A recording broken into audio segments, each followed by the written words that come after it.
The person who survived without oxygen or any equipment at the bottom of the ocean for 2 whole days is the only one of his kind in the world. Was it fate or death that showed him kindness? He couldn't be found. Welcome back to Back in Time videos. Viewers, there is no doubt that the ocean is very frightening, but this fear intensifies when we venture into its depths. The deeper we go, the more isolated and terrifying the ocean becomes, capable of taking human lives. It remains restless, with 80% of its deepest parts unexplored by humans to this day. It seems that no one dares to venture there. However, despite this, the seas are filled with ships, maritime vessels, and even passengers. Even entire airplanes have submerged in the depths of the sea, and none have returned alive from there. But today's story revolves around a person who is both the luckiest and unluckiest person in the world at the same time. Harrison Ojegba Ok, a person from Nigeria, used to work as a chef on a cruise ship. His job was to cook.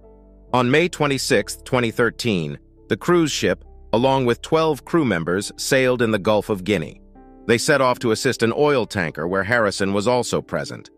The tanker had run aground at a location called the Gulf of Guinea, 20 kilometers away from the Nigerian coast.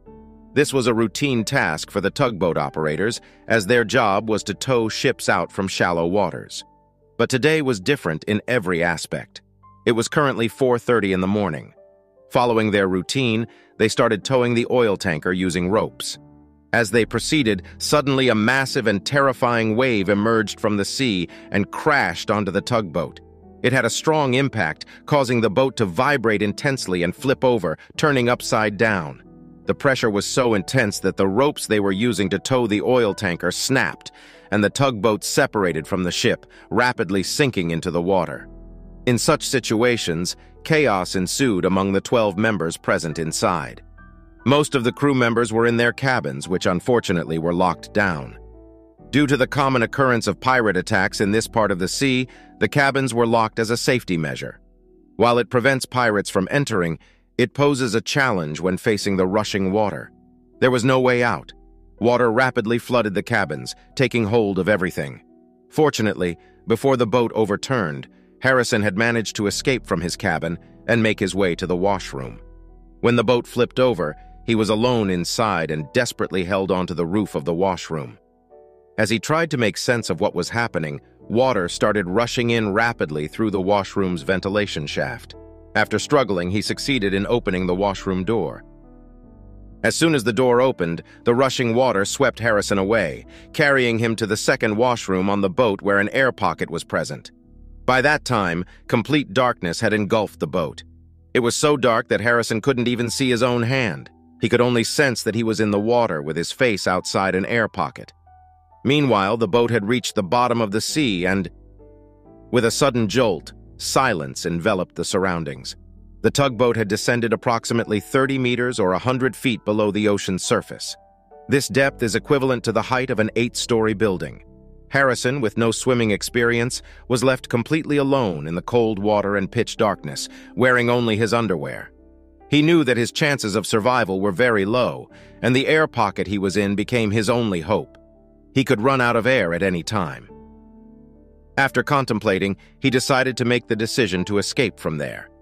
By feeling objects with his hands, he went underwater and astonishingly searched for another place where a comparatively larger air pocket was present. He found shelter in the engineer's office on the tugboat. There was neither food nor drink, and the oxygen supply was limited to the amount available in the air pocket. This air pocket was only 1.2 meters in size. In such a confined space, how much oxygen could there possibly be to keep Harrison alive? It was clear that his chances of survival were very low in this situation. He was still in a state of fear when he heard some noises. Yes, those were the sounds of sharks chewing something. Although Harrison couldn't see, he was sure that the sharks had successfully reached his companions. Harrison, alive within the jaws of death, started to think. By hitting his hands and feet, he found some floating cans, which he consumed to save himself from dehydration. Later, he found a floating mattress on which he clung. Balancing himself on top, he kept his chest out of the water to some extent. If he had stayed in the cold water for too long, he would have been susceptible to hypothermia, where the body loses all its heat. resulting in death. He had successfully avoided dehydration and hypothermia. However, there was one thing for which he couldn't find any solution: oxygen. The oxygen level in the air pocket was rapidly decreasing. In the small pocket where he was present, it was estimated that there was only enough oxygen to sustain a person for up to 60 hours. Harrison was 30 meters below the ocean's surface in the tugboat, inside a small room, alive in a small air pocket. 2 days had passed since the incident, and the oxygen supply was already very limited. Now, he was only a guest for a few more hours. In this darkness, he was now only waiting for his death. After the worst 2 days of his life, when he was very close to death, he finally heard a knock. A voice came from above. The crew of the oil tanker had sent a team of divers to search for bodies in the wreckage. They had no knowledge whatsoever that there was a person inside the wreckage for the past 2 days. In that moment, Harrison saw a beam of light from underwater in the engineer's room. His joy knew no bounds when he witnessed a rescue diver emerging from the water in front of him. The diver explained that Harrison was only minutes away from death, and his body had been so exhausted that he couldn't even open his eyes. The diver immediately put an oxygen helmet on Harrison and tried to normalize his oxygen levels. Harrison wasn't immediately taken out of the sea due to the risk of heart failure caused by sudden pressure changes. Therefore, a diving bell was brought in first, and Harrison was placed inside it before being lifted out of the water. Even after coming out, he had to stay in the diving bell for another 2 days as the pressure was gradually reduced. After 2 days, Harrison fully recovered. Upon regaining consciousness, his first words were a vow never to wander near the sea again.